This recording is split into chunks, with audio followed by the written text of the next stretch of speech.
I started a little bit early to make sure everything works. There we go. Okay, everything's connected.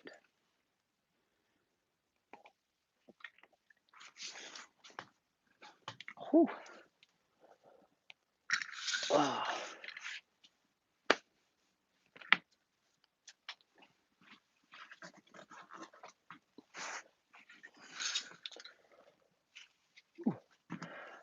Drift craze.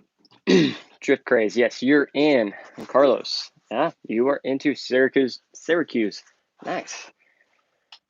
So let's go get a few people going. I just wanted to.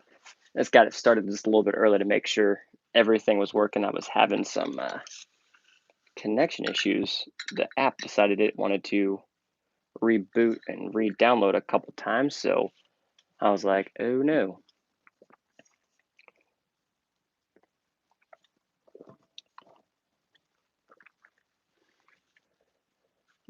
Oh, how's it going, Indy? Welcome back. Thanks for tuning in again. Said, we'll just let this get going. Oh, Carlos, sorry. Ordered my G-Speed carbon fiber with all accessories. Heck yes. That sounds like a good mail call. Real quick for the few audio, everything coming through pretty good. Yeah, they're all good. I have almost all gone, just some scarring left on the chest there. Thanks, thereon. But yeah, I do have some pretty good scarring from about here down from that sumac. Don't weed eat through poison sumac. 10 of 10, do not recommend. Carlos, Enduro, nice. That'll be a good solid one. Enduro was actually, Capra was my first G-Speed build. Enduro was my next G-Speed build, and at one point in time, everyone's seen it, this was an RTR trail walker at one point in time. So I'm just doing some shock rebuilding. We got King, Missouri fast approaching, August 20th, so about 3 weeks, 3.5 weeks. No, 3 weeks. So that is coming up fast. Yeah, Indy, yeah, I hadn't had sumac in a very, very long time that I can even recall. Poison ivy, normally, it'll hit me and, I hit my spray with some calamine and I'm good. What got me on this one was everything. It wasn't like it started somewhere and then I scratched and it spread. It hit everywhere at once, from my neck down to my chest, stomach, and all my arms at one time. And then I was doing some looking, and behind the house where I just cleaned behind the AC unit and took the old Milwaukee weed eater through, it was sumac. So naturally the weed eater put oil all over. It was bad. I probably should have went to the doctor. Carlos, VS410 Ultra, always solid. The VS410s, they're just fun. The kit assembly is just beautiful. The quality of the kit. Knowing now, when I started RC, I would buy lots of RTRs, and I still buy RTRs. And I always just put that price point kind of out of my reach, but I really wish I would have invested sooner into one of the VS410s.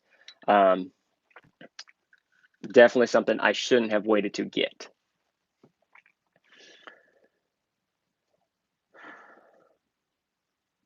What's up, RC Steven? Thanks for checking in. Brett, what's the best way to rear steer on a G-Speed? That depends on your axles. AR44s, Capra axles, basically you're going to get another front axle and get it set up. Now with like AR44s, in the front here, I'm chassis mounted servo for the scale points. In the rear, I just went with simple servo and axle. That's going to be your easiest way to set up rear steer, is servo and axle. So AR60s, Capra axles are already servo and axle. AR44s, they make mounts for those. Element axles, TR4 axles. As long as they make a mount for servo and axle, that's going to be the easiest way to set up rear steer. That way you're not having to worry about another servo mount, another panhard, and all that, and plus it's just easier. And then obviously uh, second servo and a remote that is capable of those extra channels. And certain, like I use the Spectrum, and it has a 4-wheel steer mode, or how I've set it up on my DX5 Pro, I actually use the dial knob for my rear steer. That way I can get some faster wiggle action instead of just adjusting the trim like 10 or 15 at a time, or setting the most, because sometimes I do just want to mess with that rear steer just in its lonesome. Yeah.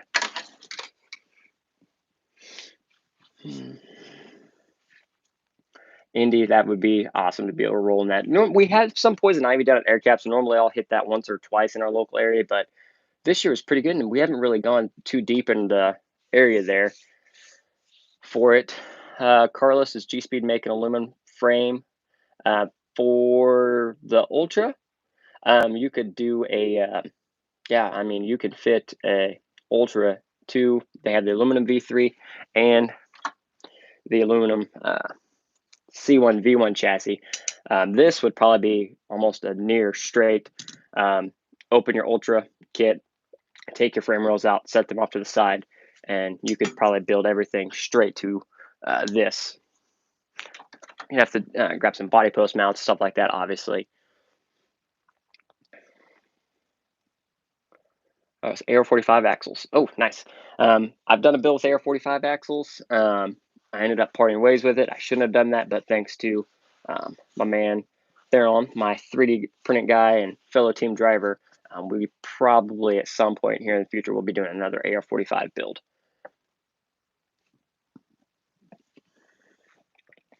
Bought a RC Steven, the Team Garage Check Fly, dual servo mount for the Axial 10.2. What's a good servo winch? Servo winch, there's lots of good servo winches out there.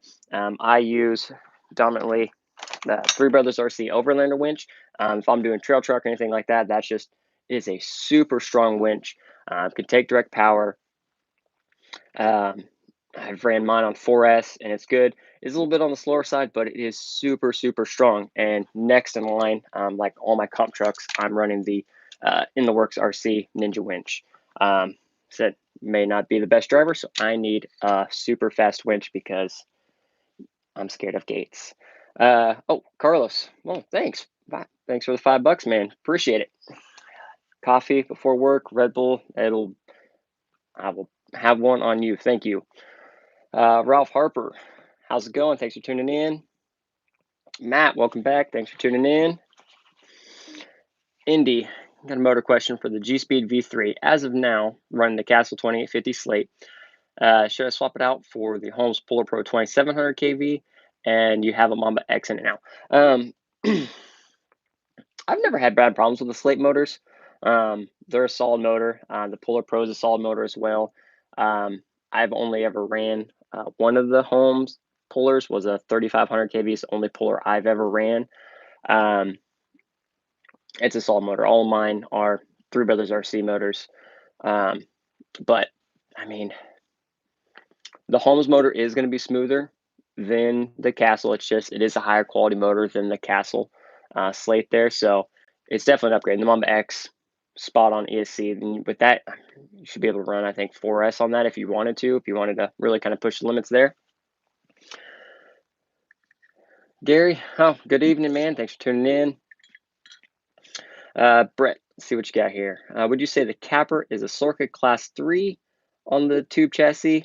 And how did I become a team driver? Yes, the Capra, as it sets full cage, everything, is a Class 3 truck.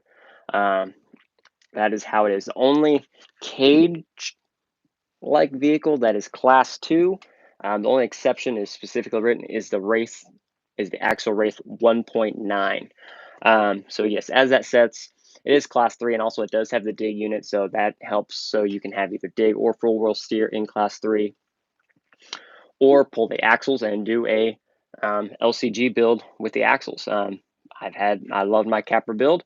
but I just needed to go a different route for some comps I had coming up. As far as company team driver, G-Speed was my first amazing opportunity there. I just started building the G-Speeds. And sharing my builds, and we got our local comps on a pretty good regular basis last year, so I was able to pull out some very good matches with the comping. Sharing and asking, not just asking questions, but helping answer some questions. Just help out everyone in the hobby as best you can, because that's always super important there. And then got the opportunity, asked if I would be willing to become a brand ambassador. So I did. And then next would have been Three Brothers RC. Kind of the same thing. I started wanted to try the Yellow Jackets. I'd heard tons of good stuff about the Yellow Jackets and their servos. So I started running the Yellow Jackets and started with the G11 servos. I worked my way up, and I use them for everything. I love the direct power, and I like the Yellow Jacket a lot. I like its smooth startup, and it is on the quieter side for an outrunner motor. And then they had Three Brothers had some open applications earlier this year, and I was selected. And then same with In the Works RC. I had ran some In the Works RC before being a driver, and they were having open applications, and I was selected. So three awesome companies and three amazing opportunities. AM just bought a Team Garage Act Tulo from a new build, planning AR44s and G-Speed. What are the best drive shafts for this combo? You can't go wrong with some Incision drive shafts, or even axial wild bores. I've always had great luck with wild bores. For the plastic drive shaft, they hold up great. Also, build like that, Incision axles are great. Super Shafty also makes some awesome custom axles. Otsix Racing makes some axles. I think they're getting put back into production soon. Lots of options out there, but my preferred are wild bores or Incision drive shafts.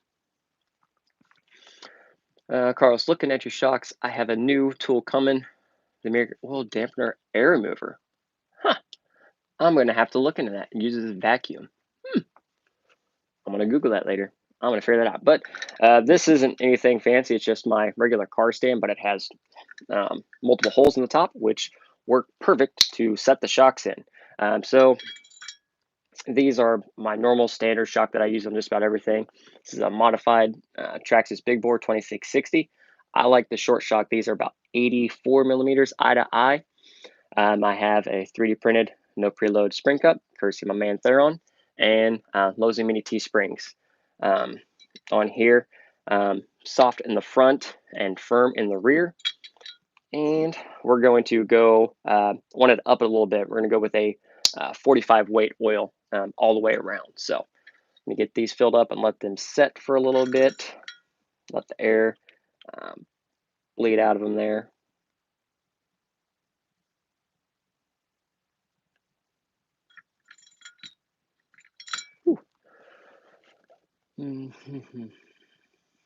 Amazon. Okay, I'm gonna check that out here in a minute, because this is one part that I just don't like.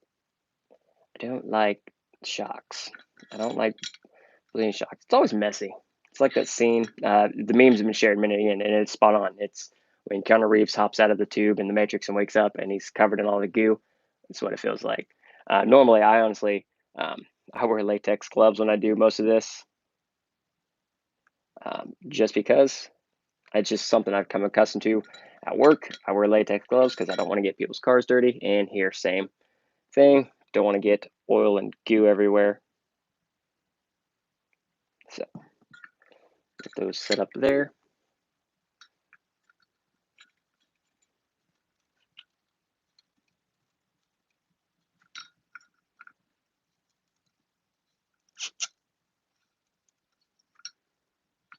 A little bleeding here.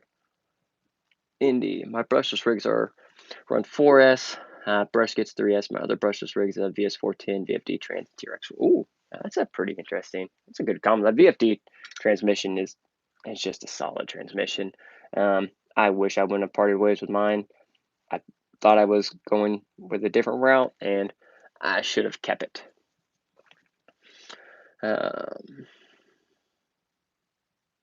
The dampener hole in the shock valve. Yeah, yes, you can open them up, or sometimes, depending on the shock, some of them will come with different dampers with 2 holes, 3 holes, or 4 holes to help with that smoothness to let more um, change that flow of oil, rather make it stiffer or softer. I don't remember what I'm running in these. I think just the 2 or 3 hole, just whatever they came with, because I'm kind of lazy.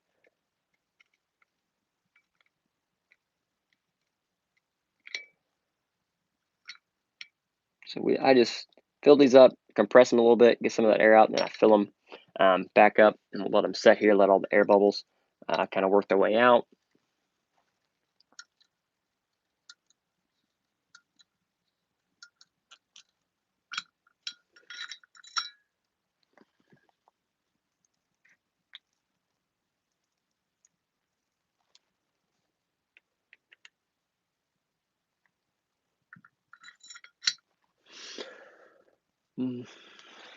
So, what's everyone else been up to? Anything cool, exciting, or any events everyone is getting ready for?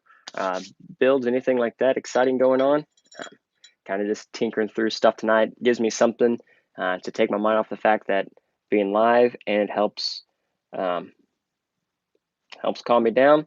The reason I've wanted to do some live videos before, but it takes a lot of work for me to get my brain mouth filter to work properly, and not use language as much as Captain America would say. Um, that's just part of life and being a technician. Ralph, Ecto does look pretty sweet. And honestly, I like the element rig, so um, I like it. The body is kind of cool. I can definitely see the body being used a lot. It's kind of in that mix. It's a creep wagon. Looks good. Has some scale points built on it. The body, clear Lexan body with all the plastic cage work, $40. I mean, you really can't beat that. Um, Narrow, high clearance, it'll be good. And the element bodies are naturally thinner and lightweight. So again, that's always something to take into consideration there. Darren, if you show up with all your trucks or shocks with oil, I'm gonna kick you. Don't do that, please. You can build your own. All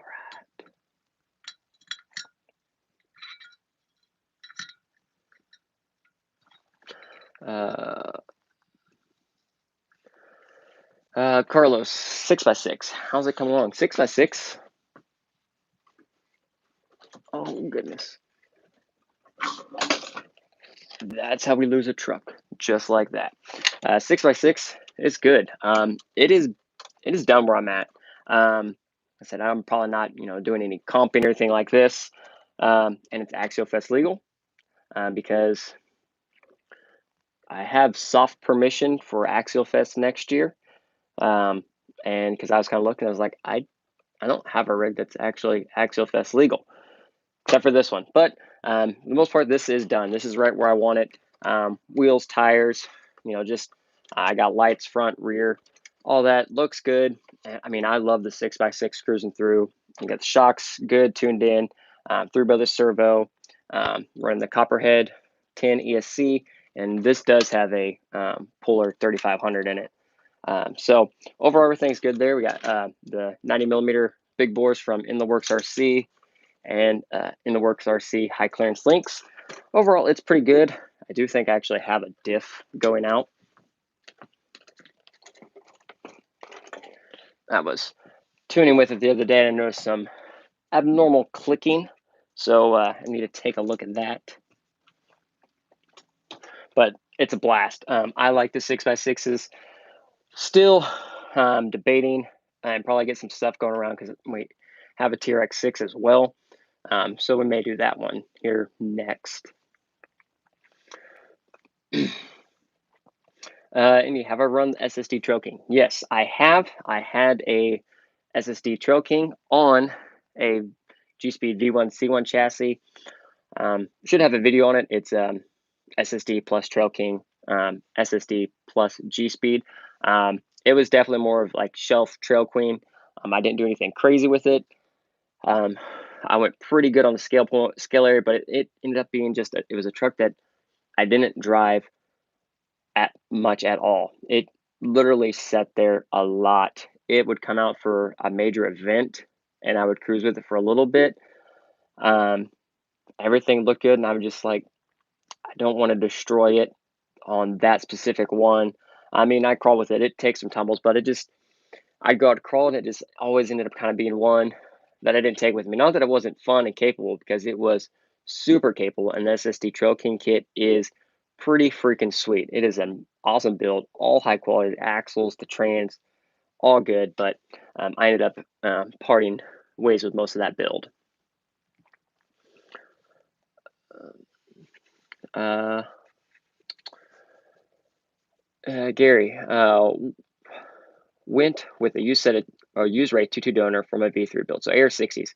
Going to order links for it from in the works. I don't fully understand the difference between 3-link and 4-link question.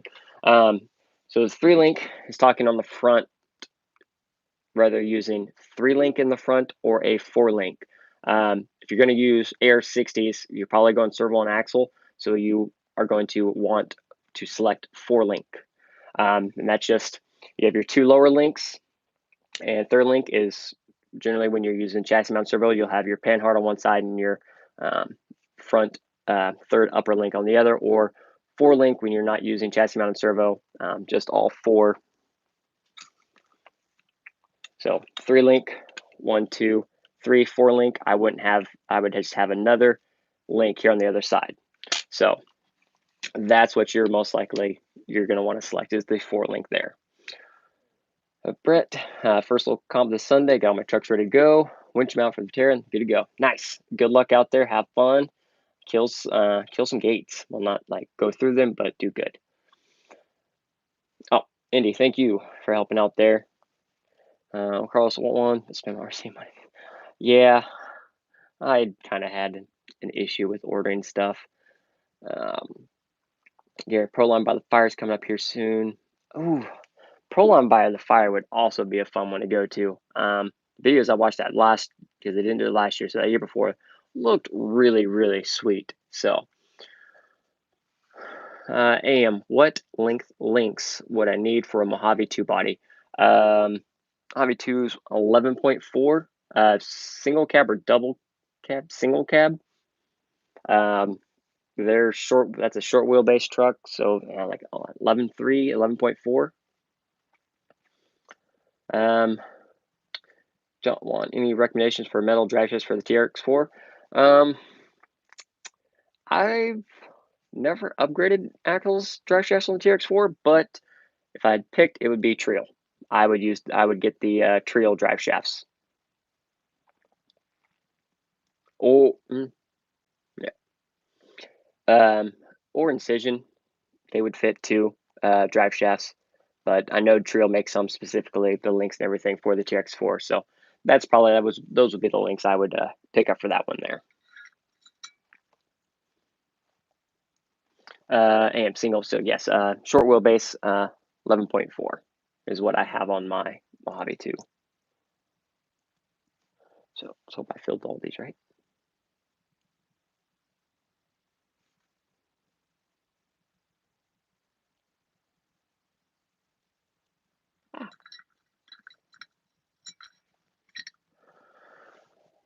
Don't know Incision. Didn't know Incision made the 12.3. Incision does make most of if it's for the 10.2, they are 12.3 for the most part. Yes.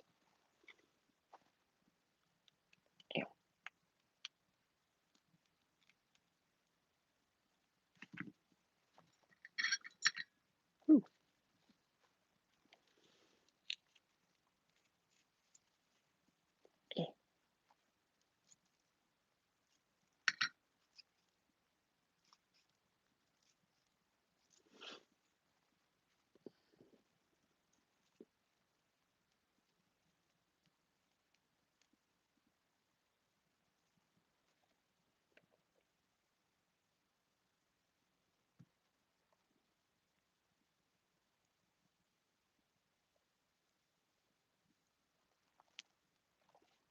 That's better.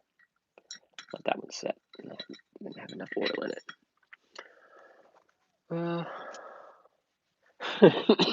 Don't bring your trucks there. I'm tired and hot. So, a little more oil there. Next, we'll mount up some wheels. Well, half a set of wheels because I'm still waiting on a couple more to come in, but I can get a head start on beadlocks.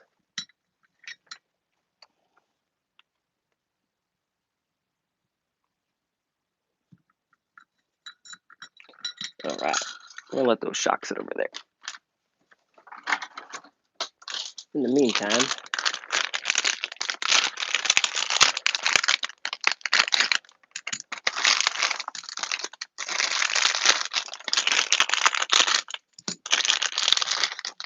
we got some wheels. Let's see here. Brett, what is the Jeep thing? This one? If it is the red Gladiator here, it is a red Gladiator. It was gray last weekend, but I traded bodies and kind of went a little overboard on some upgrades there. So, yeah, there will be a video on this here shortly. Video on this and on the Rift. So, hopefully get those knocked out here pretty soon. Yes, Gladiator SCX 10.3. Just switched bodies from last week. I was gray last week. SX2 is 12.3 A main shows incision. Shafts. Yeah. Yeah, there you go. I don't think incision might make a short wheelbase link. I don't remember, but for the 10.2 or for the Mojave 2, yeah, just an SCX 10.2 short wheelbase 11.4 links will work just fine.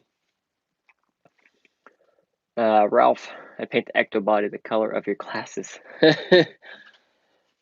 That'd be. You got lime green. I mean, I wear a lot of glasses. I have contacts too. I never wear them anymore. I like glasses that I can see, and if I'm going to wear glasses, I might as well just pick whatever I want to go with. I just gave up on just being normal. We're just going all out.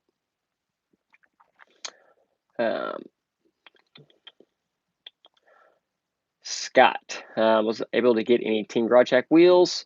Was able to get a set for my class 1 and 2. I did not because I did not need any.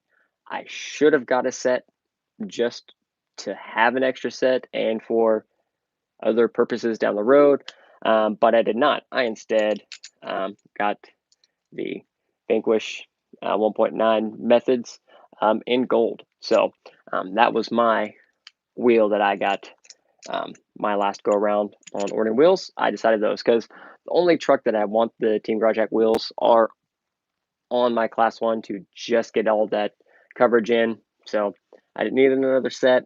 I probably should have just because.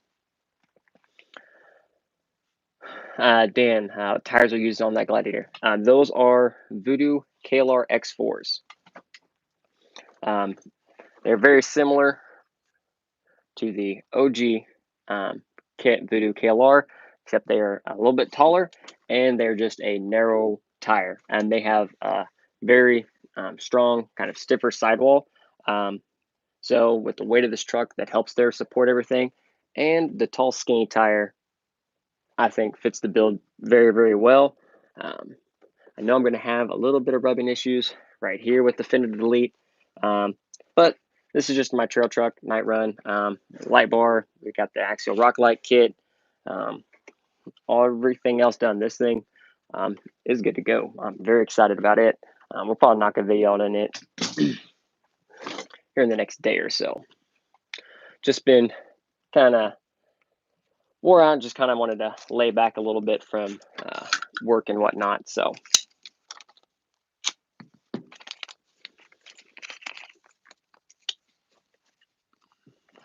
the Bama, the VP 105s in blue. beautiful wheel. I had a set for, it was actually my first set of Vanquish wheels that I bought were 105s in blue. Awesome wheel, go together good, and they look fantastic. And I'm partial to that wheel myself because I have Indy 305s on my truck, so I kind of have to stick with a Vanquish or a method wheel.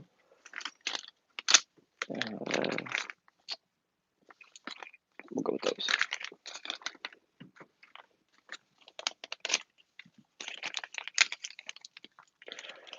Yeah, the Club 5 parts, when I knew I was kind of looking for a new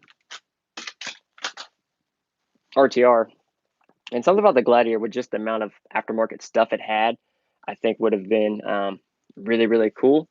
So I kind of put the word out local and got one through trade. So everything there worked out really, really good. And then I started searching, and oh man, that Club 5, they make so much stuff with it. And that has the Club 5 sliders, the deletes, and their metal emblem kit for it as well.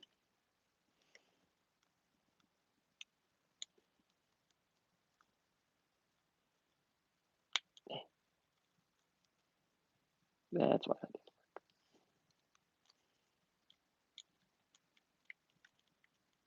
I'm just getting all the shot caps ready to go back together there. Austin, how's it going? Getting my Class 2 V3 on Air 45s close to done. All that's holding me up is finishing the Mojave pinch, dovetail, and bob. Nice. Coming right along there. Body work, as we all saw in one of my videos, is not my forte, but you know, I'll give it the old try. Actually, it didn't come out too bad. I'm actually putting the Mojave cab back on my Class 2. Something about just looks really good. Depending on the comp, I mean, with the Mojave 2 body, just switching from the Power Wagon body to the hard body. The hard body puts me over 50 points, and then the Lexan body puts me down just like mid 40s. So it's pretty close, kind of just what I'm feeling. The Lexan obviously has its benefits being lighter and stuff like that. So onto the favorite part of Vanquish wheels, finding all of my standard tools that I never ever have.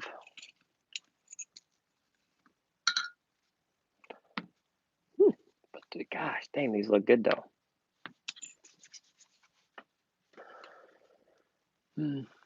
How heavy is the Mojave 2 with bed compared to the Cliffhanger? So much heavier. Hard body versus Lexan.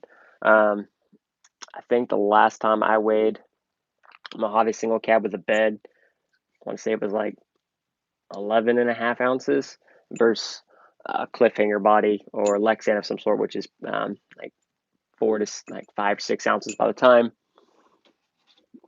you do some aggressive cutting to the Cliffhanger body. Excuse me, everything like that. There's nothing to it weight wise. Stay.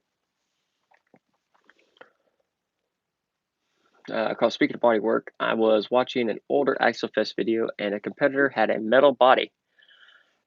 Do you know who makes a metal body? I would have to see which body it is, but most likely it was probably full-on custom, is my guess, as far as a full-on body.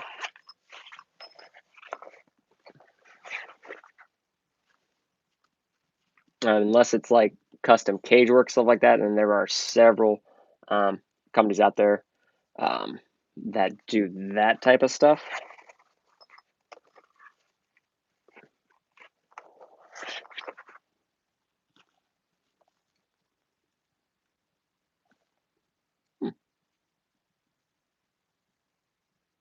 Okay, that'll work.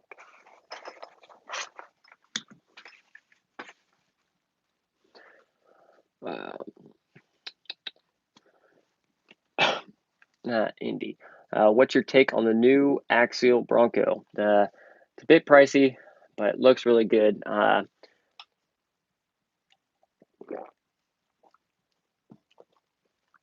Yes, it looks good. I like the teal one myself, but it is kind of priced out for me. I know the prices are increased for shipping, manufacturing, stuff like that. I fully understand that. I know they're not saying it's it's a 500 ALR truck, so they're saying it's $80 or $60 better than the Gladiator. Which when you look at when the cage and stuff like that, the Gladiator, I know some people talk about the amount of scale for the Bronco.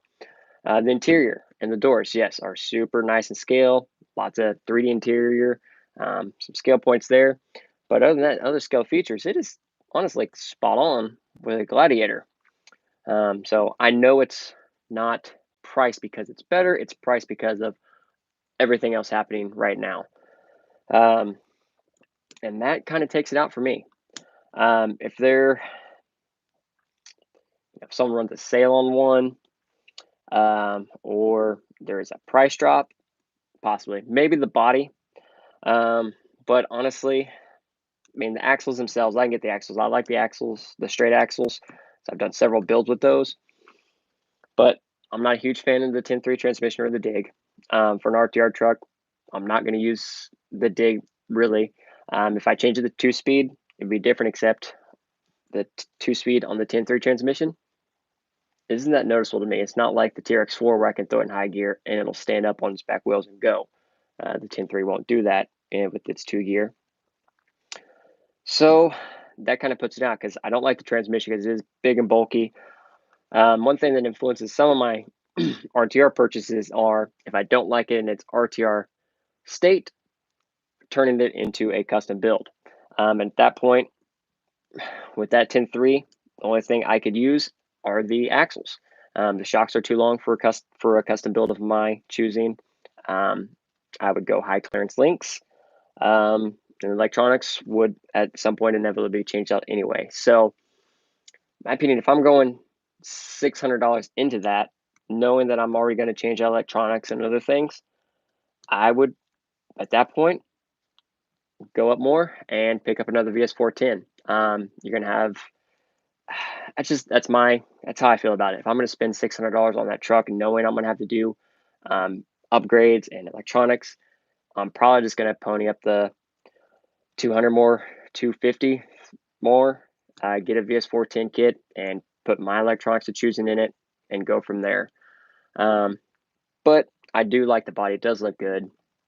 I just, unfortunately, with all the other stuff happening, it's kind of priced it out, in my opinion. Austin, have I worn out a yellow jacket? No, I have not. I've had, I don't know, 7 or 8 of them. I've never had a problem with them. And I do put mine through a lot of use. Now, I'm not like super abusive. I'm not putting this thing in dirt and sand and stuff like that because I know it's an outrunner, so I know it doesn't need to be in those types of elements anyway. But other than that, normal comping and driving, no, I've never worn one out.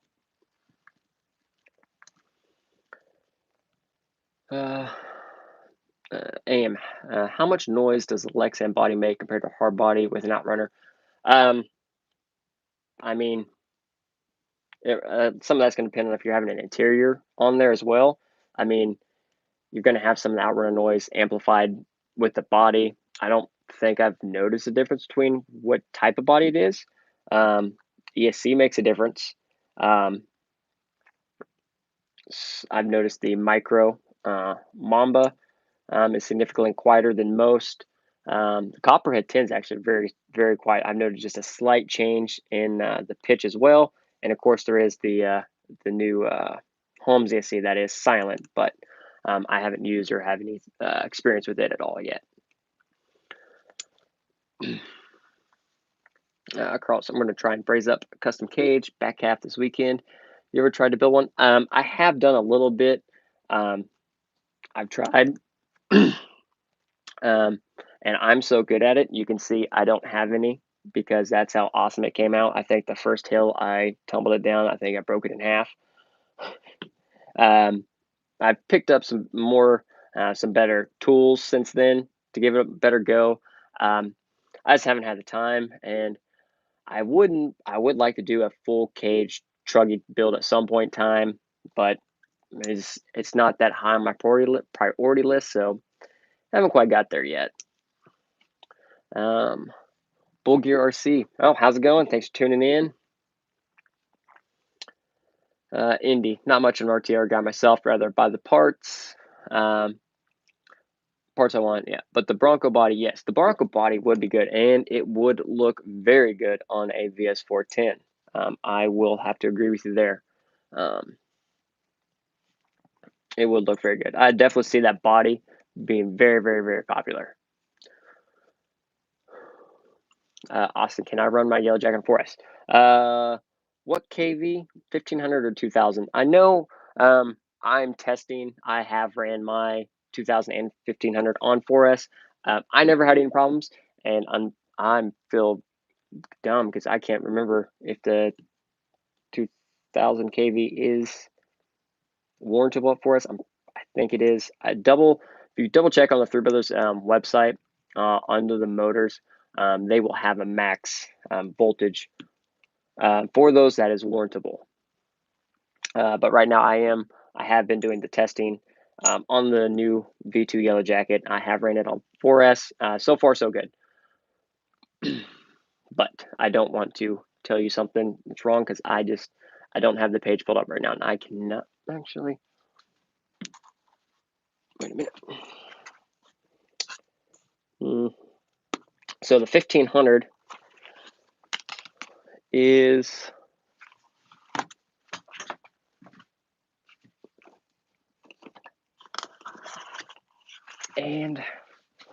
so the 1500 is max voltage, 2S to 4S LiPo, and then the 2000.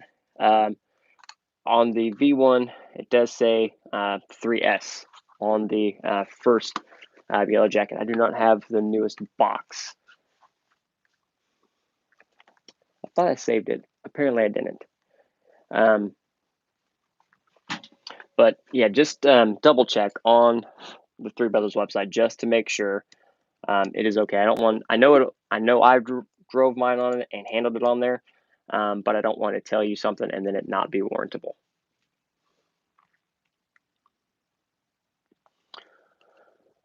And I've got a Micro Mamba out of an old SX24 build. Going to use it for my Yellow Jacket new 1/10 build. SX24 series. Ooh, excuse me. Thinking about it, it'll probably be something honestly more towards winter to give me something to tinker with when I can't go crawl every weekend. It'll probably be all the stuff. We'll pick up an SX24. We'll get the Team Garage Jack carbon fiber rails for it and all the goods. And there's a lot of stuff coming out for the 24. So I had a 24 kind of in the beginning when they were new. There wasn't really a whole lot of stuff for them.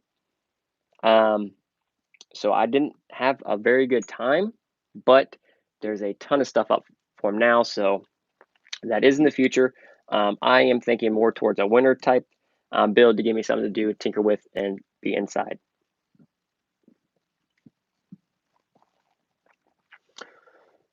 Gary, probably going with the G-Speed laydown, servo mount with a panhard on the Air 60s.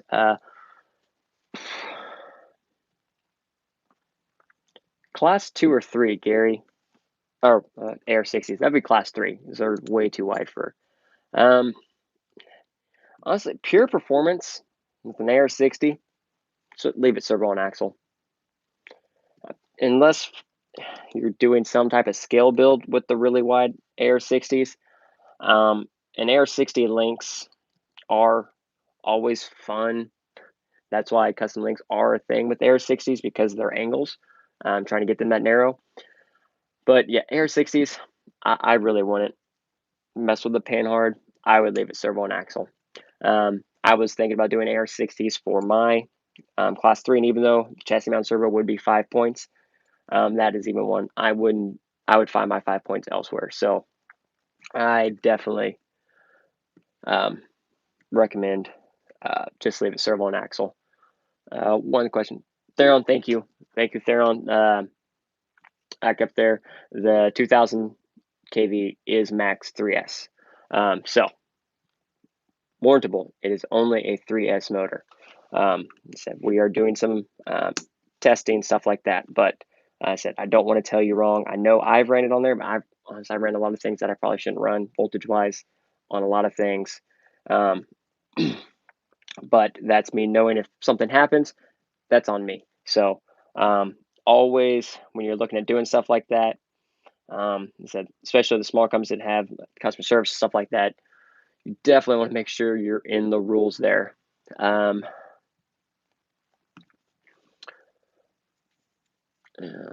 Bull Gear, Tech is coming out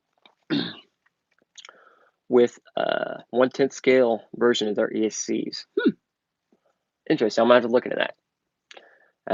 Brett, no, I am not Loctiting these screws. Do not put Loctite on your beadlock ring screws.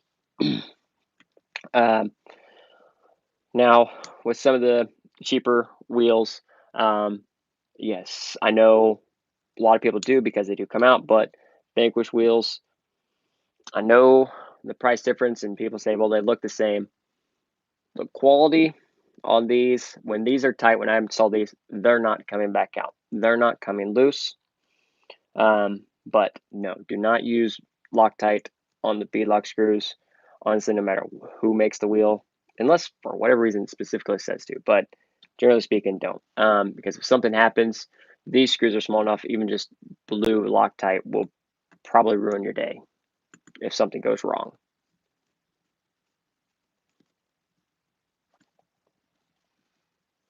And again, thank you, Theron, for double checking. I didn't have the V2 box with me. It's in the other room because I was tuning with it.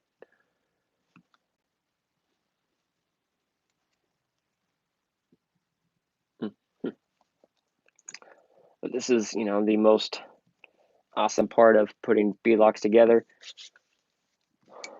It's all the lovely screws, getting everything nice and good. And then the fun of mounting Proline tires.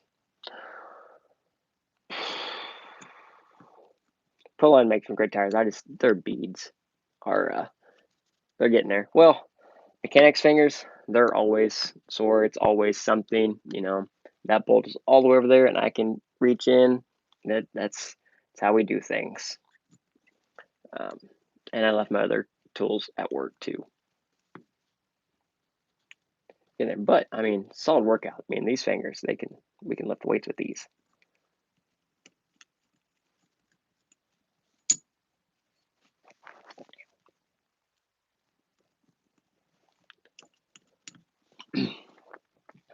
But another topic. Well, I got some people tuning in, still hanging out.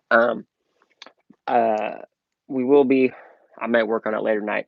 Get a video on the Rift since I finished it, or where it's at now. It's nowhere near done because I know I'm going to shatter a lot of parts here at some point in time.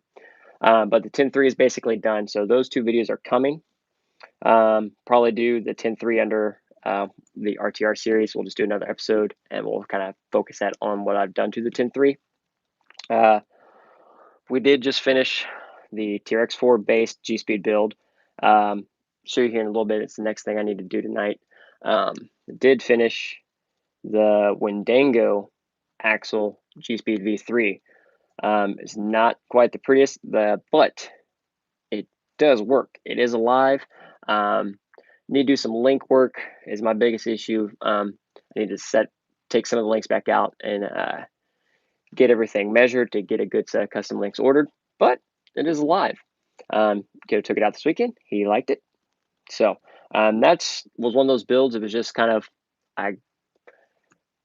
he wanted to do something with the Wendango. Transmission going into other things isn't really a thing, but those axles are wide. They are strong. He's driven that thing for about a year, and he hasn't broken a single part on that Wendango. And he is not shy of hitting full throttle. He's done trailer pulls with it, TTC events. He's done great with it. So that was just a build that you can kind of take anything and build. So, Gary, I figured I might be able to do class 2 and 3 if I use the boom racing wheels to offset. Be a tight gate. Yeah, AR60s are wide. So, what is class 3 or 2? Don't have it. Class 2 minimum gate is what, 13 inches is the minimum gate on class 2. Now, that is the minimum, so they all at least have to be that. No, they can be wider, but you have to think when you're coming in at some gates at some awkward angles, 12 inches, Scott, thank you. So at 12 inches, coming in at different angles to get your what I don't have any AR60s. AR60s are 9.5 inches. These are just over capper axles. So, I mean, and wheels and everything, it's going to put them really close to about 10. So it's going to be close. To me, that's too close. And you are going to be squeezing it in there. And AR60s with the right, like some deluxe fab knuckles and some of their 70-degree axle shafts, yes, you can get some monster turning out of the AR60s. But to squeeze it in 2 and 3, it's definitely far better suited for a class 3, in my opinion. It's going to take a little work. And I mean, enough practice, enough driving, yeah, you can get a lot of that nailed down. But some of those courses and classes watching, like the gate may be 12 inches, but one gate may be up here on a ledge, and then the other gate's down here. So you're coming in at some very awkward angles, and it will just be, in my opinion, too close. Like the boom racing wheels, yes, you can get a lot of offset all those, but honestly, even those, I don't think would be enough. You'd probably want to look at the Team Grawjack wheels or others of that have that almost flat face offset.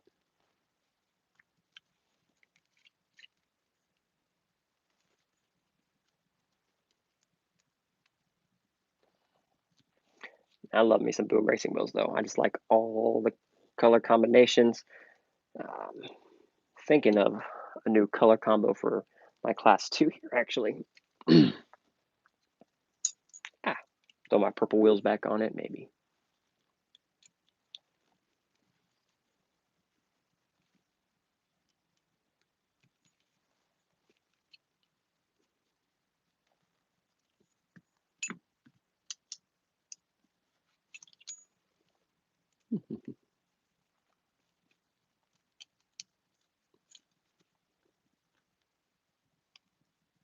Well, Theron, if you're still watching, you're going to Scale Nationals with me, right? Next year, so I don't have to go alone. Let me know. We can do some other planning, get some testing, other stuff done. Also, Axial Fest. I think we are a go for that next year. So if you want, I think you'll be able to tag along because I'm scared to fly. So, okay, cool. We definitely need to go to Sky Nationals. Plus, it's Alabama, 13 and a half hours from here. I don't know if Dallas and Jake are going, but I know for sure I'm going. Still talking to Cassie, see if she wants to go tag along. They have some mountain climbing areas nearby, so she would have something to do. So I think that's helping. But if not, there's plenty of room in the truck.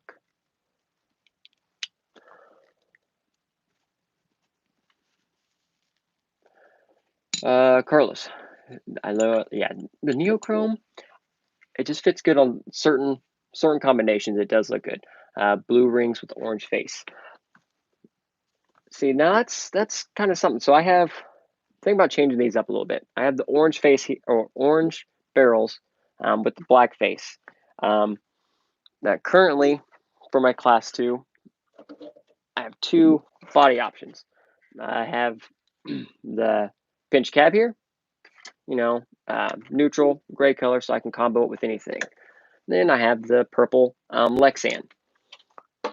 but we've seen my Rift and some other color combinations. So matching combinations isn't really a thing of my concern, but I was thinking maybe blue faceplates in these wheels, and then with these ones with the neochrome, thought about maybe going with the green faceplate and the neochrome to have the green and the purple go together, almost a Jokerish theme. So let me know. Hey, if she hasn't said no, that's not a, no's not a no. No no's a yes, in my opinion. Indy, if all goes well, I plan to go to Nationals. It's only an hour or so drive from the house. Oh, nice. That'd be sweet. Yeah, it'd be interesting. Vegas would have been cool, but this does shorten the drive up. Being in Alabama, that does shorten my drive up about 5 hours. So, we're dead set here, right in the center. And the area there looks pretty beautiful. And I've gone through Tennessee and those mountains, and that area up there is just a beautiful area. Even if I wasn't crawling, I could just enjoy. I've taken the truck through all that, so it's been pretty fun.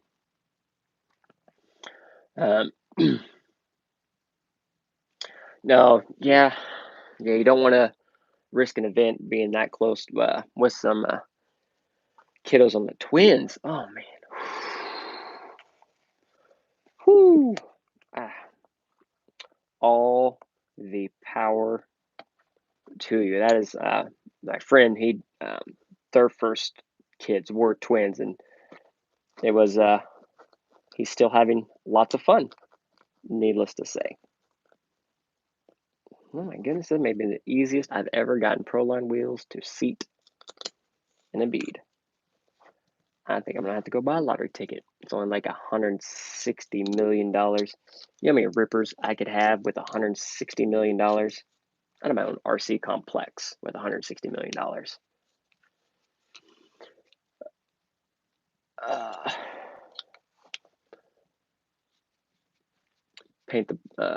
Paint the body Joker. I have thought about doing a Joker themed paint. That was actually what I was going to do with my first cliffhanger.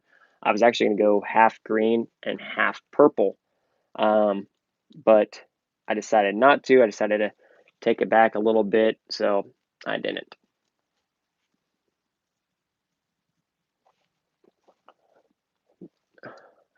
Cross, you got twins too. Oh man, 28. You're only a few years younger than me. 4 years. Next, Austin. Gabe designed the V3 or did Team Garage design chat? I'm not exactly sure how that works. I know it is the Team Garage V3. As far as the actual stuff in that, I'm 100. I know I've read it or been told it at one point in time, but I don't remember honestly. So I don't know. I don't have an answer for you on that one. But we do have some wheels mounted up at least. I said I just really I saw the teaser of the gold methods, and I kind of had to have them. These are actually going to go. Oh no. On the T-Rex V3. So hopefully that should look pretty good. And I know it's my Tundra is black with the retro stripes, and I have bronze wheels. So this one's a gunmetal gray, so we're gonna go with gold. Close, almost there, just close, but kind of keep that same theme a little bit. Tires, these are Proline trenchers in Predator compound with Voodoo Halo foams. I have air down in the front and white dot in the rear is what I will be running.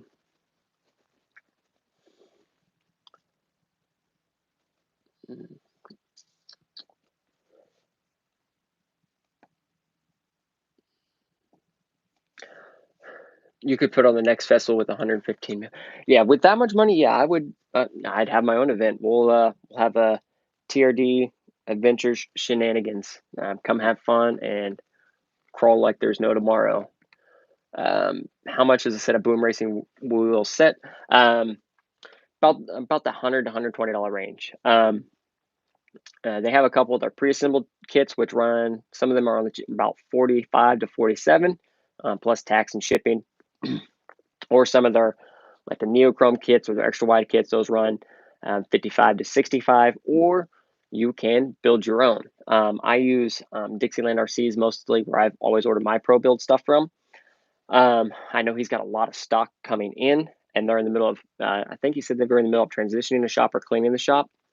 But they had all the individual components. In my other video, I went through everything to just build them from scratch, but it is, again, going to be in about that $100 to $120 range. But I like them. I mean, I have several sets of pro build wheels. I love the crazy combinations. The only downside, boom, 4 here on the back side, my wheels on. Every single one of those tiny screws has to come out to separate the tire. So I was going to put these on here. These are G8 compound, but I'm lazy. Predator wins.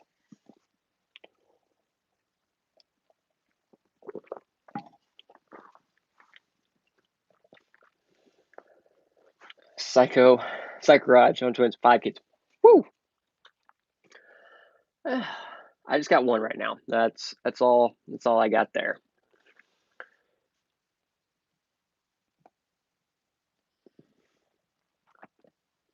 Indy. When the Twins get 9. My goodness, man. That's crazy. But being a dad is a blast. Right there. It's awesome.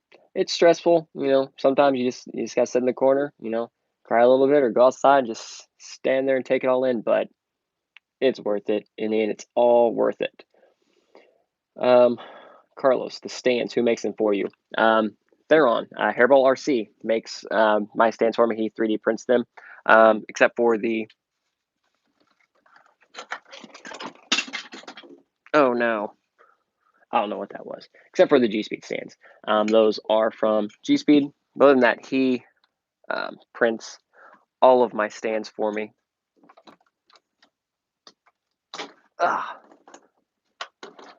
Something fell off back then. I don't know what it is.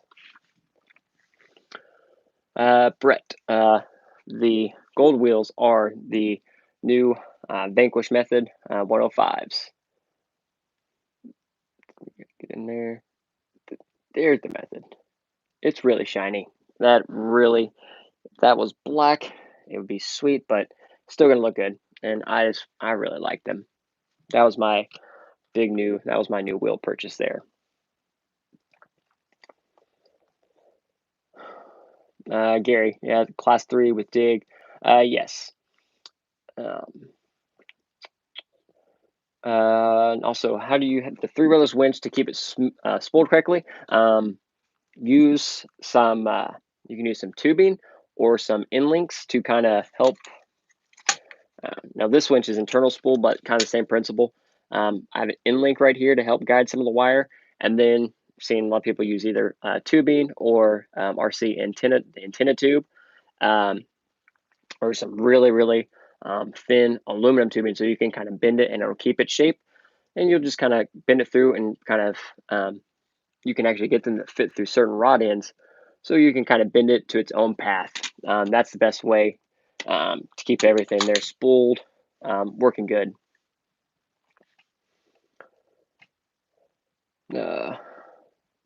Hound stuff. Thanks for tuning in. Just made it from the start. Yeah, you're here now. That's all that matters. It's all good. Welcome. As soon as this is all done, it takes a little bit for YouTube to retransition it and put it back to the channel. So it'll be available at some point. I will save it, and hopefully I can archive the comments this time. Well, slacker. What am I slacking on again? I forgot. 3D. Oh, there you go. As far as the winch cable, 3D printer, Bowden tube works good as well. Theron uses that on his. Yep. Yeah, they can definitely be stressful. They're all worth it.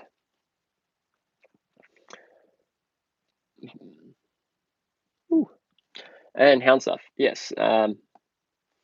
thank you for the channel support there. Appreciate it. Yeah, the live videos, like I said, it just took me a little bit to kind of work up to it. And before I needed to wait till I use the phone for everything. And it just has such better video than my laptop or the webcam. So this works good. I get the audio set up good there now. But it was also just kind of working. Like I said, I'm a tech. Some foul language is kind of a everyday part of life. So it's working on the filtering everything there.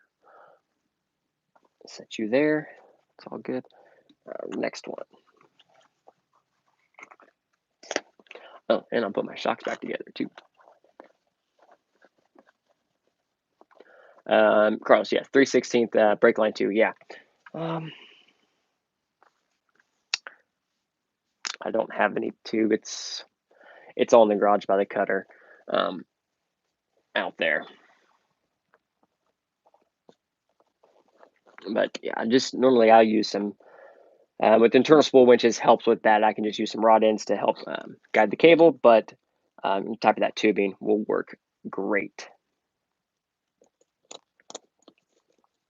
And it is on the agenda. I just haven't got around to it.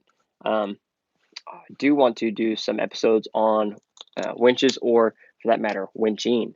And it's not just pulling the winch line out ahead of you, hooking and going, getting the combinations, some side winching, some other angles, stuff like that. Because if you go through and watch some of the Scale National videos from those last year and see some of those winch points and those angles, some of that stuff was just insane and very skill-like, honestly, winching. So definitely would like doing a video on that, not necessarily what winch versus what winch, stuff like that, because when it comes to comping, as long as you'll need a winch. A winch is just, you'd rather have one and not need it than need it and not have it and kind of be bummed.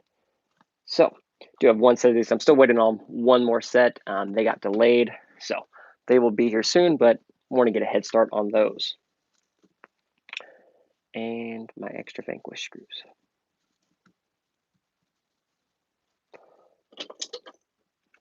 Can go there in the toolbox.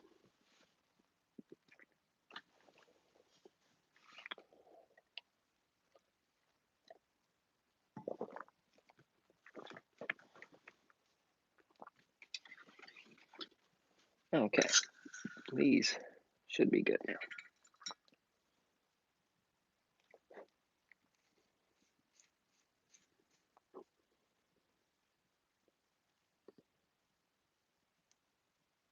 Oh yeah, that's good. I think that oil's going to be good. Matthew, winch stick or natural train? Doesn't bother me. If I have to winch off natural train, I will winch off natural train. If a winch stick's available, we'll use a winch stick. I know people don't like the winch stick because of scale. So we've talked about before, I'm going to go get a fake plant with a barrel or a fake tree. It's going to be my scale redwood. I'm going to hook a couple hooks to the bottom of it, and that's going to be our official local winch stick. But the winch stick doesn't bother me. Like when it comes to off-roading, regular 1-to-1. My truck is almost 7,000 pounds. Almost 7,000 pounds when I'm loaded with my tent, my rack, all my gear. A pull pile isn't going to hold my truck. I would need, usually I go because I make sure I'm with 2 or 3 people to hook to, just because the Tundra's heavy. But if a tree's nearby, I'll hook to a tree and winch to a tree.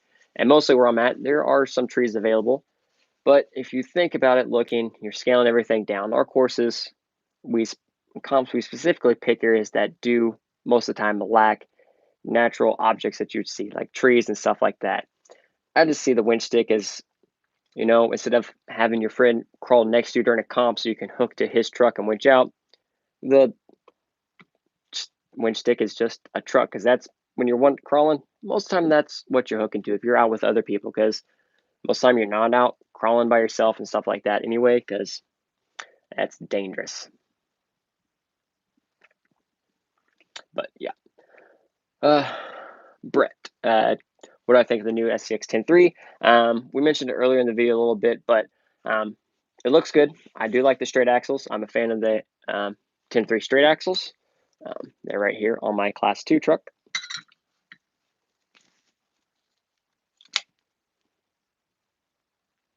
There we go. Sorry.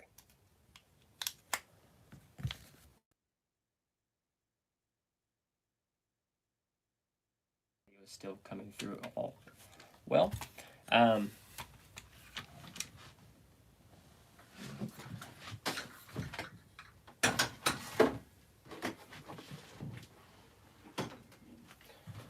But they said, we mentioned earlier, I like the straight axle kit, or the straight axles, the 10.3 straight axles I've had. Great luck with them. I'm liking them a lot so far. Just honestly, the price. Like I said earlier, I know it's increased for other reasons, shipping, product availability, stuff like that. I know it's increased for other reasons. It's still just, for what it is, RTR, to me, it's going to be a bit. It's not one that I'm really excited to get, anything like that, unless there's a very good sale on them. At some point, it'll probably be a while, if ever. Because another thing is too, in regards to like the 10.3 chassis, stuff like that, if I don't want the RTR and don't want to sell it and want to start it into a custom build, the only thing with the 10.3 platform that I generally use or could use is the axles themselves.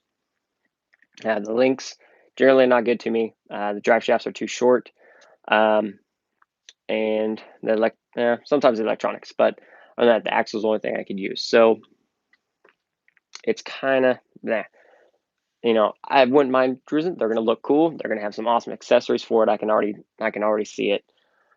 But for now, it's a pass for me. Carlos, I have a Titan, but I like the other trucks. Titans are good. I have several buddies that have the Titans. They do like them a lot. I'm really excited for the new Tundra finally. It's been a very long time. I'm really excited for it and nervous at the same time. Being a Toyota technician, it has a lot of new stuff on it.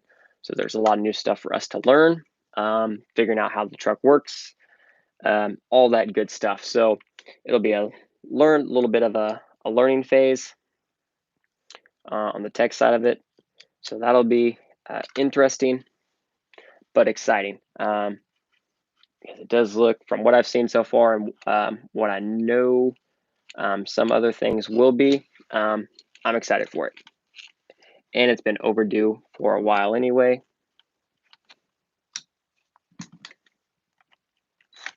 Oh, dang it. Awesome knuckles. Yes, these are brass knuckles. These are experimenting. So these are the 10.3 straight axles. So I wanted to see some knuckles would fit. So I got some Air 44 knuckles. These are just some cheaper ones. These aren't nice ones. I should have just got nice ones. I just wanted to see. So they do fit-ish, is a relative term. I was having issues getting the inside bearing to fit the way I wanted. But the outside bearing and everything, those fit no problem. So I do have a little bit of slop in here that I'm really not a huge fan of, but so I'm going to try a different set of knuckles. I think I'm going to get a set of the Vanquish knuckles or SSD because they're just a higher quality finish. I think that's part of the problem here. But these are 10.2 knuckles because there's a little bit difference on the inside bearing and the angle it is with the shaft length.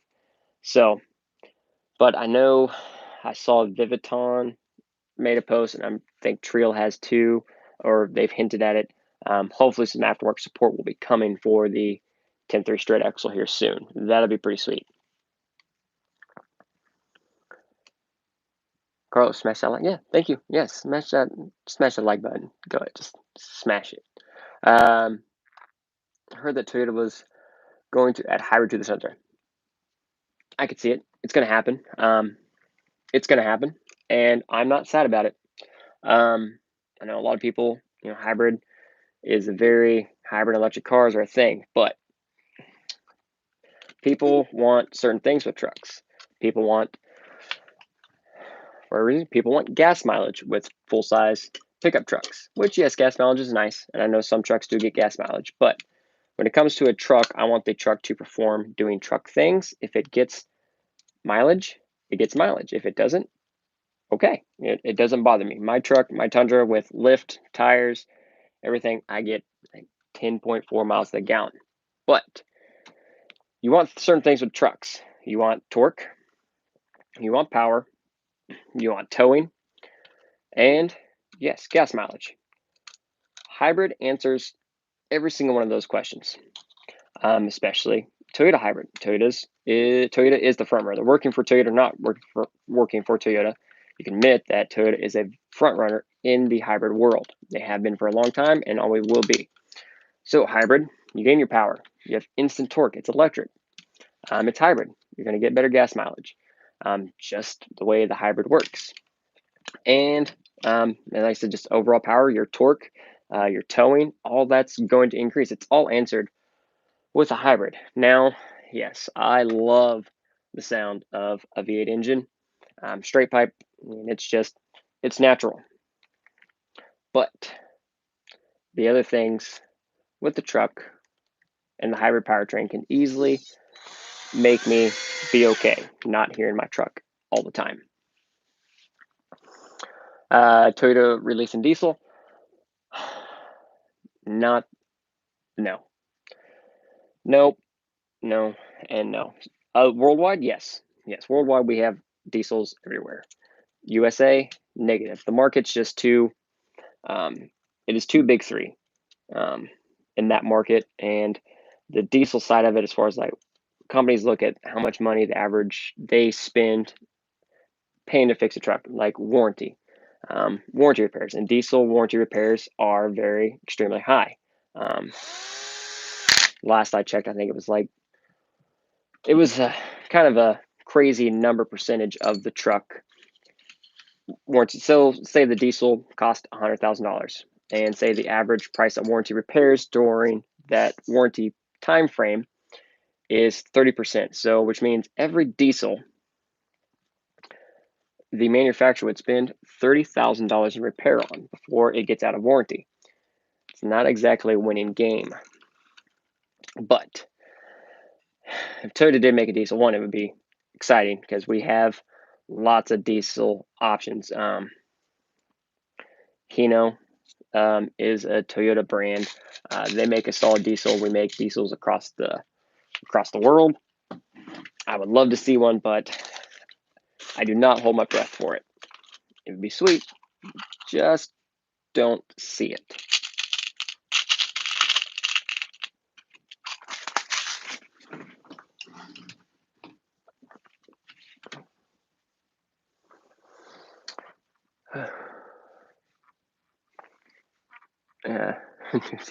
I mean, the believe would most if it did, it would.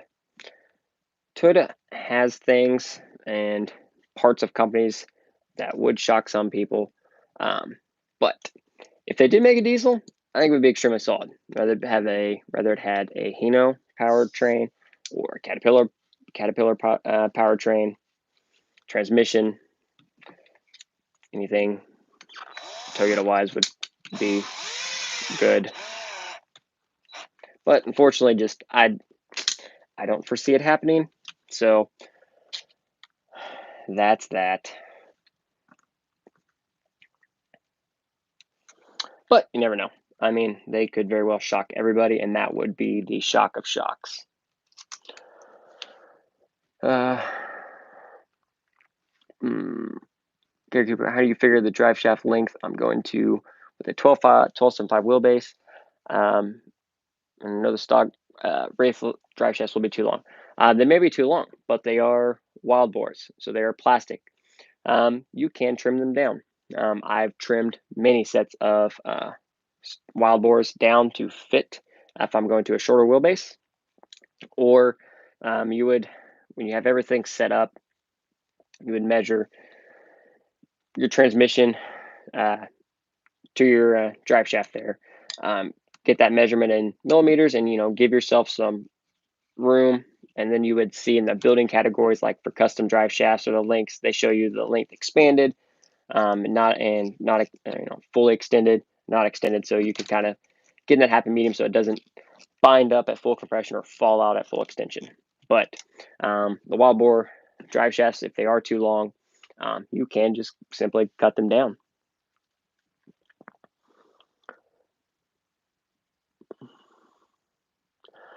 Brett, that is, yes, that plays into a lot of that. A lot of people do forget about, was that called Dieselgate? Is that what we all called it?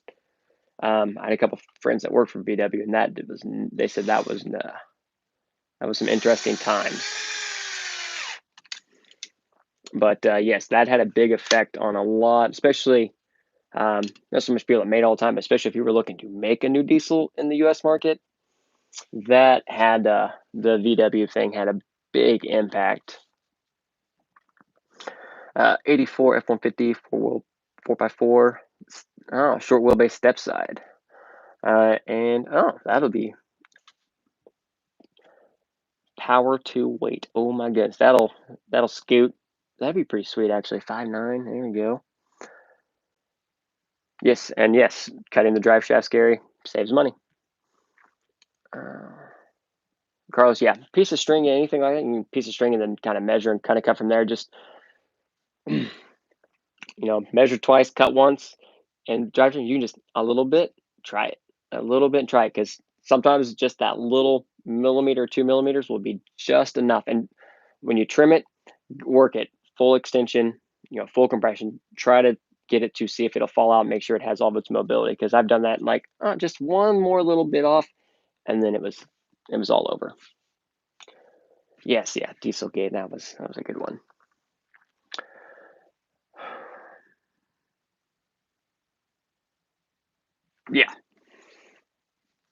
Yeah, diesel. Yeah, that was some interesting times. When that hit, we were just sitting there because my company had a Volkswagen dealer at the time. I think we still do, actually.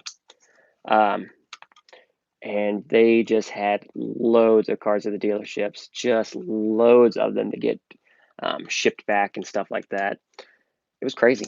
It was very interesting to see how everything played out there.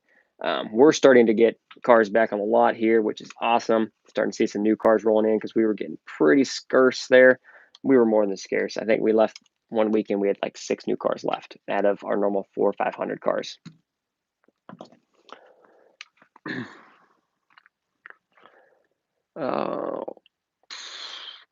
Brett, what are my thoughts on plastic axle housings or aluminum? Also, axial portals or traction portals. Okay.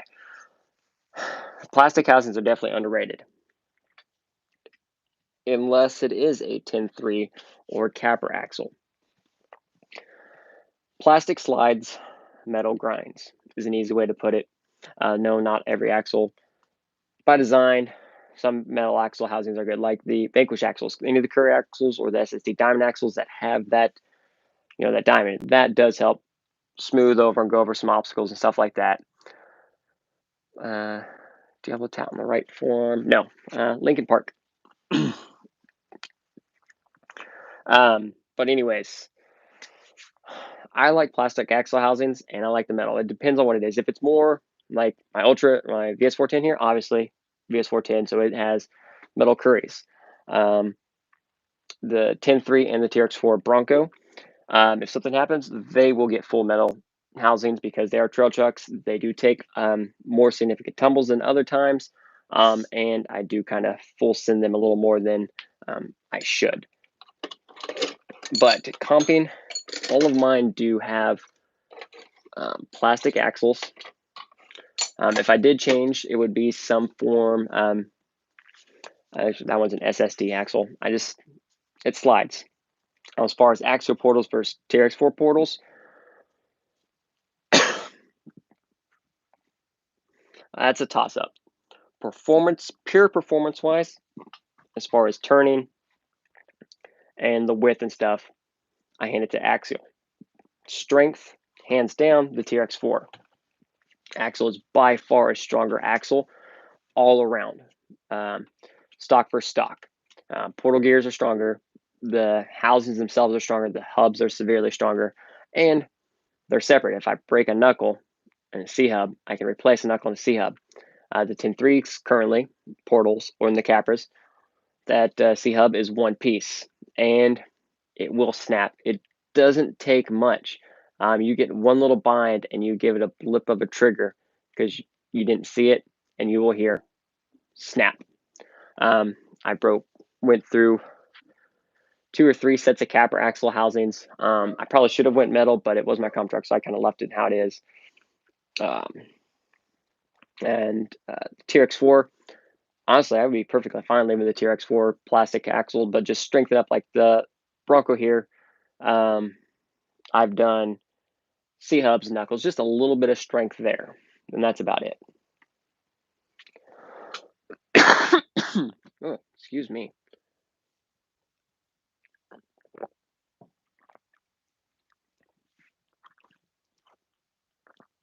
Let's see here. VW gave us a good yeah. We don't recalls, man. That's our thing right there. I know there's safety and stuff like that, but honestly, especially winter times, I know many dealerships and manufacturers, recalls help out tremendously. And yeah, that was a big one. It was like Toyota way. We had that 90L many years ago. Yes. Brett, do you have the Rift? If so, the number for the redesign axle housing. I have the Rift kit, and I got it last month. So, if I remember correctly, the kit, because since it was delayed for its release, all the kits should have had the redesigned axles in them. But as far as the actual redesigned housing themselves, I don't know. I think it would be the same part number. It's just they've since just redesigned it. I'm not 100% sure on that, but if I recall correctly, I'm pretty sure they mentioned all the kits had the newer upgraded axle plastics. And I know they've had to done something because I've sent the Rift pretty good, and I've broken 2 rod ends so far, and that's just rod ends, and those were hard, just straight nosedive or wheel hits on the front there to push them back and break them. That's all I've broken. Seen a couple of my videos. If you're on social media, you've probably seen me post the Rift. There was right that first weekend I sent it up, and I pulled backflips with it and sent it straight nose first into a rock. I haven't broken anything. I'm glad and sad at the same time because I want something to give before King of Missouri, so I know to find that weak point, but it's not breaking, which is good because it saves me money. Indy, TRX4 axles, stock plastics, SSC hubs, but portals are brass in the front. It's all stock. Yeah, the TRX4 axles. I mean, just the C hubs out, and I do the aluminum C hubs and aluminum knuckles just for aesthetics because they look good and it's a little more strength in the plastic and that brass outer portal cover. And it's the same thing I did on the 10.3. I just did aluminum knuckle and brass portal cover. Now, if those axles do break, I will upgrade the 10.3 axles for sure.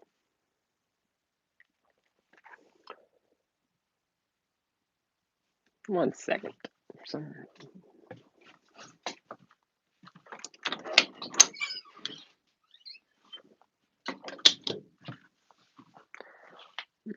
Thought someone was knocking. Apparently not.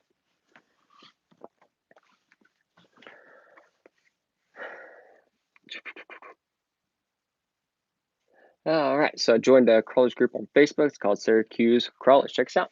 I will most likely find my way there. I've kind of found my way into crawler groups across the country, even just area specific groups that like I'm not even remotely close to. Same thing happened with Tundra. Like I'm in. Are you serious? Are you really here, Theron? You need to tell me these things. Good. Yeah, I find myself in specific area crawler groups, even though I'm not even remotely close. But I'm sure I will find it there. I am Facebook. We have the Instagram. I'm everywhere. All right. Real quick here, Justin. Do you think the Proline G8 compound tires suck for crawlers? I have set and they don't seem to be sticky at all. Are you in a hot climate or a colder climate? The Proline tires, the compounds, actually most of your tires, the compounds are temperature related. So these are the Proline G8 tires. And these here are Proline trenchers in Predator compound. Predator compound is much softer, much stickier overall tire. If you are in a hot climate, you're going to want the G8. The G8 will maintain better in the hot climate versus the Predator. Predator is made for colder climates. G8 is made for hotter climates. My area, Kansas, we get everything from extreme cold to extreme heat. So I have a set of each. Currently, right now, it is getting very hot. It is hot all the time. So currently, I'm in a G8 tire. I have the Predator tire. It'll still hook, but the Predator tire has a tendency to slide more in extreme heat. So it really depends on the temperature, area, and your texture. And also in the Proline G8, what Proline tire? Is it Trencher, Hyrax, or one of the other tires? Now, like the KM3, I've had in G8 and Predator, and I did find I did not like the G8 in that specific tire. But the Predator compound, I did like it much better, even though it was temperature correct. I did find better luck with the other one. So, real quick, just what tire is it? My favorite tire for loose soil and dirt rocks is Voodoo KLR M. This is the class 1 size, but this is our newer 4.19. But this is my just all around tire. Trails, loose dirt, mud, rock.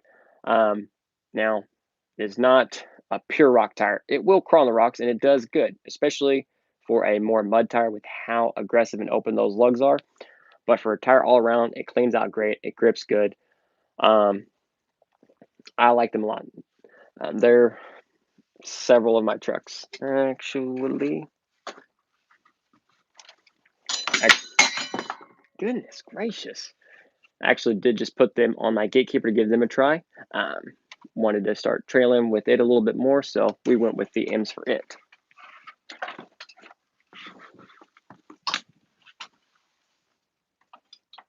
I'm going to put it right back there and knock it off here in a minute.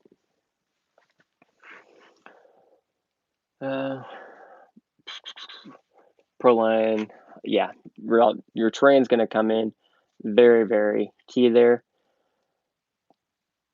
Is that a small snap-on toolbox on the bench? Yes, it is. It is a very small snap-on toolbox on the bench, and we don't talk about it. I wanted it. I've wanted one of these for a while, and I've kind of always passed up, but this is the 100th anniversary one, so I splurged. I got it. I had to, and it just looks good.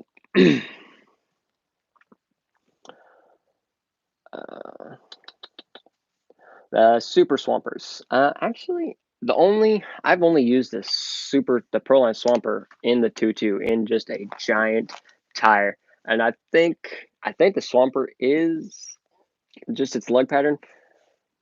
I haven't used it, but generally, like I said, the G8 is more so for hotter climates, and the Predator is more for colder climates. So, if you're in like a colder area or not quite as hot, or your rocks don't get really hot, yes, the G8 may be too hard and not conform as well for that area.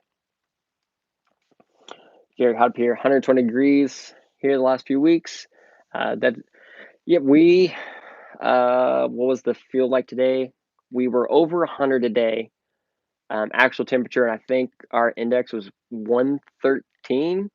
And it's supposed to be more tomorrow and more on Saturday. I think our actual temperature Saturday is supposed to be in the almost 105. And so it's warm. And Kansas is and the old saying, wait 5 minutes and it'll change. It does. Um, it does so much, so fast. But yeah, honestly, it's kind of hot back here too. That's another reason I've kind of slacked on some videos because this was an addition at one point in time. So the AC is not exactly amazing back here.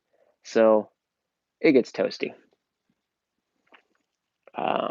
Brett, no, thank you. Yes, that is. I do like the Gatekeeper a lot. It has a very fun truck to just cruise around with and just have some fun. Tempted to try the Thornbird. I've seen some videos of Thornbird. They look good. I don't know. I haven't tried them yet. See on my Carlos RC trucks. Do I have anything else? Yeah. We have a Arma Vortex right here. I have had bashers. We actually just got rid of my Creighton EXP for my 10.3 Gladiator. I ordered the Proline MK4 Super Body for the drag car, mostly because I need the body because it's a Toyota. So ordering the body, I'm gonna force myself to build a drag car. It's just the drag car I know is a dangerous area for me and my habits. I want to build a drag car just for looks and to have some fun, hang out with some of the guys on Saturdays. But I know as soon I'm gonna have to do my best to stay away from like actual competitions because I know as soon as I go to one, it's over. Um, and so I've held off on building a drag car for a very long time because I know it can be a very, very big rabbit hole. And I've tried to stay away, but MK4 Super, I can't hold out much longer. I enjoyed building bashers a lot. All the stuff, get them all upgraded, my X-Max, Creightons, stuff like that. I just weather hasn't cooperated a whole lot here, and my work schedule on the days to go out and bash. And like I can go out and bash them, and to the point where I get them so built where they're fun and they can do massive power. Almost to the point where I can take it out and I can break something almost every single time. And that gets expensive quick. I enjoy building them. I enjoy driving them. It's just I don't always have the time for them. So I always find myself kind of letting the bashers go for a little bit and then picking one up again and going from there. Plus, there's just so many awesome ones out there. I love X Max, the regular Max, the Creighton's Outcast. Infraction was a blast, and my Limitless was a blast. I just didn't find myself regularly using them. So, yeah, humidity. Oh my god, the humidity here today was humidity is the worst.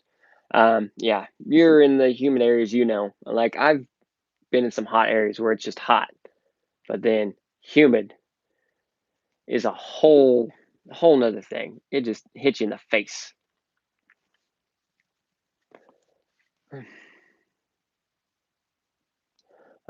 Justin ordered 3 sets of Team Project wheels. Nice, that's a good one. Those wheels they lasted longer than a lot of people thought, but they still went out. I should have just picked up one extra set just because, but I didn't. What color am I going to paint the Supra? I haven't decided yet. I know I have the link saved, but I know there's someone that makes the graphics for the MK4 from the original Fast and Furious. So that's always on the table. But at the same time, I like the styling from the Supra from Too Fast, Too Furious better, with the clear hood and the 2J, stuff like that coming through. But honestly, I don't know, those are probably too played out. I like them, but they're probably played out. But I would probably say somewhat Toyota themed, maybe silver or a white, maybe like old 90s like silica or maybe even Castrol Toyota racing theme, something like that maybe. Any other ideas, let me, throw them out there. Yeah, crawlers are definitely, honestly, they are the bigger rabbit hole. I said I had my X Max and it was built XLX2 and everything, but when I compared price of that to most of my comp trucks, I was like, oh, the X Max is the cheapest thing I own, so it left. Humidity. Yeah, we were in that rain, Indy. We were in the rain circle of life a few weeks ago, and just rained. Like we usually crawl Sunday morning, and it seemed like Saturday afternoon and Saturday night it would rain, and then we'd crawl and it would be muddy, or it would rain right there Sunday morning. It was just we couldn't get out of it. It would be nice all week long until Friday or Saturday, and then it would rain. Yeah, the Castrol paint job I think actually would look pretty sweet. Those died fast.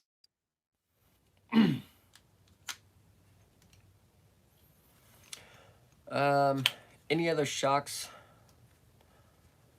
you recommend besides Draft Tech and Proline for the GSP chassis? I use. Is the audio still coming through? Because I killed my things already. I use modified Traxxas Big Bores 2660s. They're the shorter shocks. I like they're 84 millimeters eye to eye. I like the shorter shock. I like to get my truck lower. Cool. Thank you, Carlos. Sorry, 1 second.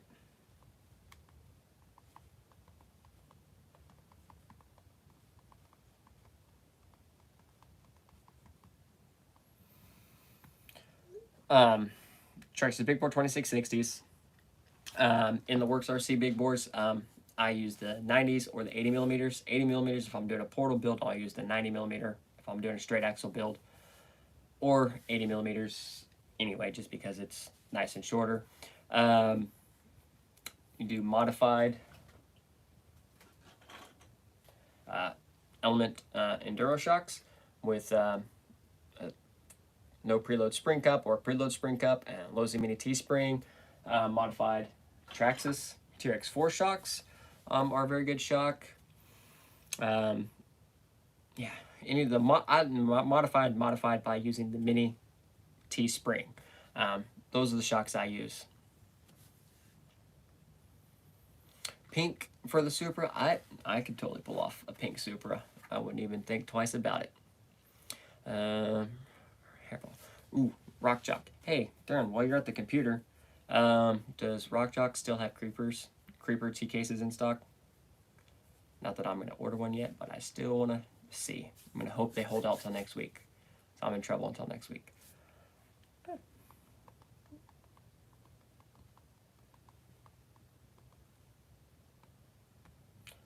Sorry. Checking on everything. Wife's making sure I ate food. Yes, McDonald's. Because I didn't feel like cooking.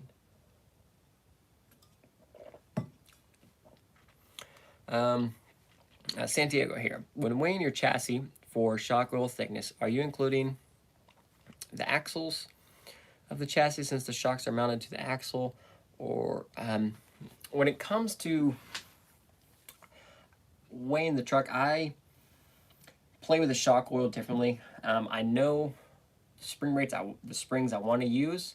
And so that I always start with probably about a 35 or 40 weight oil.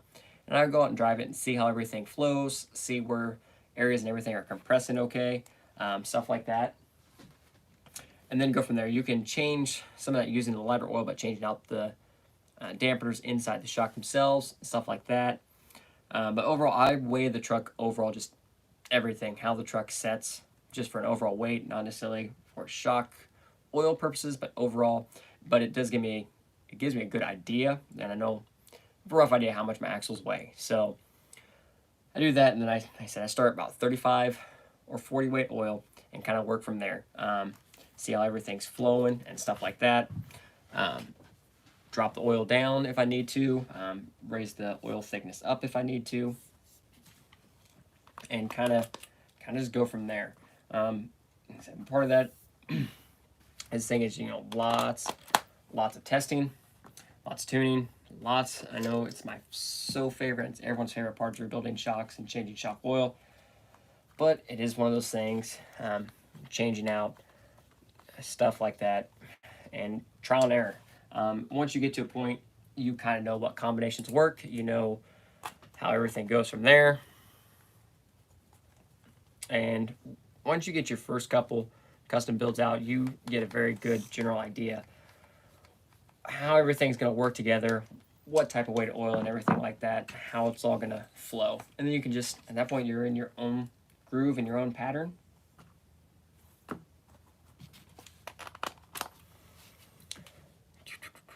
Oh, sorry. I missed some comments here. Hold on. Okay, audio good. Thank you. Justin, have I ever ran a brazen? No, I have not ran either of those chassis.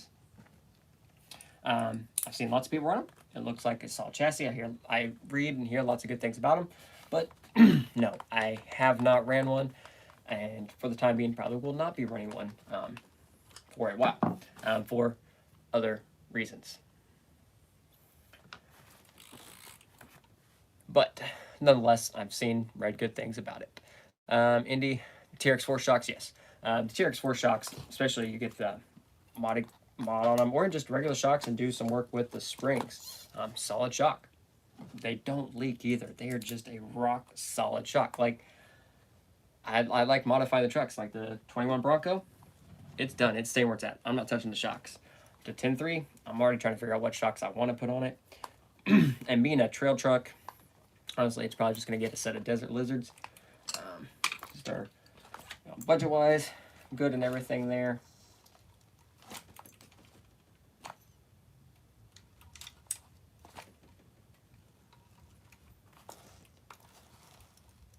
Sweet, sorry. Yes, they do have those in stock. Thank you, Theron. G-Speed Carbon with Vanquish Portal, and I'm having a hard time getting it low. I will try out the big bores. Yes. Big bores on that one. Definitely getting the big bores with the... Oh, where are they? Ha! Big bores with the Vanquish. Get a set of the 83... 61 shock caps. They have a built-in pivot ball. Should help get them to mount in there a little bit better. I liked them. They fit good when I had mine, rather than just trimming those. Brett, have I ever owned a Red Cat? Yes, I've owned several Red Cats. Red Cat Gen 8 was one of the more first scale ones crawlers I had for a while. Actually, my first crawler when I started getting really back in RCs and getting going into the crawling side was an Everest 10. And it was a fun truck, and especially, it was what, $150 new, RTR. It was awesome to kind of get in. It had 2.2s and all the flex and stuff. It was enough to get you a taste of it and bring you in to the deep end, unfortunately. Actually, I think my sister still has it. I put it in a full cage, four-wheel steer, put a Halo Warthog body on it. There are probably pictures floating around of it still. It's still alive. I may have to get that back. And then I had a Gen 8. Actually, I had 2 or 3 Gen 8s. Theron, how many have I had? I've had 2 or 3 Gen 8s. I liked them. They were a great trail truck. I never felt the need, really, performance-wise, to do anything crazy with them. With the Gen 8s, I found it more of a trail truck. I didn't have any huge breakage problems, other than a few gears here and there. But just overall quality, I know it is one of the lower end kits, but it's affordable price. The Scout body looks good, stuff like that. And the kiddo had a Wendigo, and that thing was rock solid. It is rock solid still. Well, at least the axles. Just an 80 millimeter, yes, 80 millimeter with portals is very, very, very, very common. Brett Kappa runs the Purple Springs 45 in the front, 60 in the rear. Works wonderful. Thank you. Brett, does the Gatekeeper have G-Speed parts or stock? It is still stock. for a couple reasons. One, because I haven't decided what all I want to do with it. I've been saving this V1C1 chassis for it. I don't know if I want to just do that or if I want to do IFS with the trailing arms or IFS IRS, because I know I can flip the kit and make it be independent all the way around. I'm leaning more towards independent in the front, still leaving solid axle in the rear. And I know the IFS kit will fit because I've had IFS in a G-Speed V3 before with an element. I just really haven't decided what all I want to do to it. And also, we're trying to get going here some more RTR class competitions to kind of get everybody involved, because there are good number of us that have built rigs for competition that are very, very, very capable. But we also have a lot of people that just like crawling but want to comp but aren't quite ready for this. So we have an RTR, working on an RTR class. So and I told them I was perfectly fine with Capras or gatekeepers, you know, body-wise like that, being okay as long as, obviously we can't use dig and stuff like that. So that may be one of the trucks I use for that. So if that's the case, I'm going to leave it on the stock rails. But if not, I'm just going to use the TRX4 Bronco and have fun G-speeding the gatekeeper up. Drift Craze, how's everyone doing? Doing good here. Hot, a little sweaty, but overall, not too bad. All good. Gary, any suggestions on good 2.2 foams? 2.2 foams, Crawler Innovations. They make really good 2.2 foams, and probably one of your 2.2 is one of the fewer options. Hairball 3. That is, I've had 3 Gen 8s because I had mine, then yours, and the other one. Yep. Brett, how did I decide? How do I decide if I get the ultra air downs or regular air down foams? Weight of the truck and some of the tire a little bit. So on my lighter trucks in about that 5-pound range, I do like white dot in the rear. If it's a super light truck, like, so the kid's new truck is under 5 pounds. If it's under 5 pounds, I can run, or I have ran, air down in the rear, ultra air down in the front, and done great. Generally, I'm still going to stick with probably a white dot foam in the rear. In the front, if I'm in that 5.5 to 6, just over 6 pound area, probably going white dot or just standard air down in the front. If I'm right in that 5, just under 5 pounds, like 5.2 to like 4.8, something like that, probably going to go with an ultra air down. Like the Proline tire, like the trencher here, the way the tire is a 4.75, the OG KLR is a 4.7. So on the same truck, if I'm running the OGs, I would probably have an ultra air down on like the killer's truck. His is light enough. With the KLR, regular KLR, he has an ultra air down on the front. But if we switch to like the Proline tire, which is a little bit taller, I would bump it up to the standard air down. Weight is very, very key when deciding those. RTR class should be a thing. I mean, there are rules in like the Sorka Light for like RTR classes, but but some of those were just kind of like, one of them was like brushed and 2S maximum. I was like 3S brushless. It's fine. I'm not too worried about electronic stuff like that. It's mostly keeping the truck, limiting the performance stuff of it, like shock towers, chassis, stuff like that. Kind of keeping it stock, but that way everybody can have fun. And yes, I think it's pretty cool. Because then, RTRs like that really pulls some of that driver into play more than like a custom chassis. Which driving is still crucially important, but that takes it really down to driver versus build. That's how driver to driver versus build for build. That's how that should be worded. 10.2 IFS and bomber trailing arms, 2-speed. Kept it about 2 weeks. Just didn't perform well, but looked up. Yeah, I know the IFS doesn't perform well. It's really more that scale factor. And I like the IFS, especially. I think I had it because I was doing a Tacoma build with the Element and IFS. Kind of had to do that. It's just something that I did see. Element released a redesigned nose for the gatekeeper that looks like it brings it more flat, and that way in case it does break you don't have to buy a whole cage, so that's pretty sweet. I'm gonna have to order that. It reminded me I need to order something. Dang it.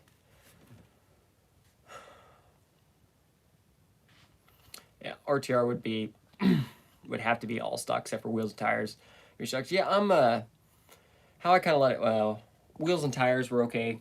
My biggest thing was as far as like increasing crucial performance angles, like shock towers need to be stock shock towers, no shock keys, no aftermarket towers. Servo needs to be in the stock location, stock orientation. I think axles was kind of no rear steer, no dig, stuff like that. But like wheels, tires was okay. Electronics really didn't bother me because electronics, you're either brushed or you're brushless, and like I can drive with either one and be just fine. I know some people they prefer brushless, and some people just prefer brush. So I don't want to limit someone just because they don't like that. Plus, when most of your RTRs, your stock electronics are probably coming out very soon anyway, and you're going to replace them with something better. So there is on one of them there is like an RTR box spec, like pretty much pull the truck out, put a 2S battery in it, and go. Plus, like servos for me, like I don't like most RTR servos. I like direct power servos a lot, and plus I put everything on one channel, one remote, except for the 21 Bronco because I cannot get that light system to work with my rugged the way I want it to. Because it has a Castle copperhead tin system in it. I can get the lights to work, kinda. With the stock remote, I get everything to work just fine. With the stock remote and Traxxas ESC receiver, but I cannot get everything to talk correctly the other way. So we'll see how that plays out. 1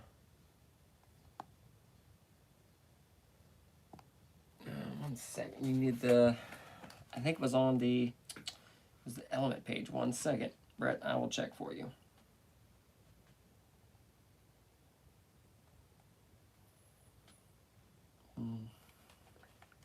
Oh, they posted earlier. Oh, it was on the actual Element RC page. The Gatekeeper nose set. Go away, ad. It is part number 42273. They're $13. My bad. But you can see it right here in the picture. It may just be my eyes, but it does look like it is more. I'm not sure I understand. Sorry, Siri. Go away. It does look like it's more flat, a little bit, maybe pushed back. But regardless, you can order it separately, which is cool. I know some people have broken that front piece off there, and then you had to order a whole cage. So now you don't have to. Gary, do you know where to find parts to put the steering links behind the axle on an Air 60? On the Air 60?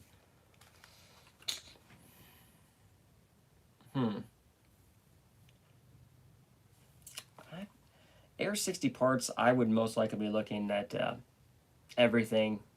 most everything from Deluxe Fab. They make high steering knuckles, C-hubs, and axles. They have a lot of awesome stuff for their 60s. But with the steering link behind the axle, not off the top of my head, I don't. Oh, or you mean the steering servo behind the axle? The steering servo behind the axle, that is Deluxe Fab. That is their sporty mount or the U4 mount. Now that is awesome. That puts, I've done, if I air 60s on the bomb or anything, as the first thing I buy is one of the Deluxe Fab servo mounts that puts it right there behind the axle.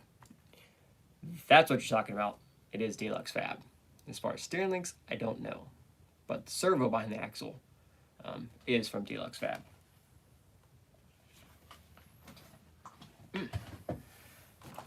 All right. Well, Class 2, I think, come along pretty good. Did go put the, like I said, put the hard body back on just to kind of see how everything is. Change out the shock wheel a little bit, see how everything goes. I did just change some links out there. I shortened it up just a little bit, just for the lengths. I wanted to correct my wheelbase just a little bit more there to make sure it wasn't sticking out and I could stay within all of the rules.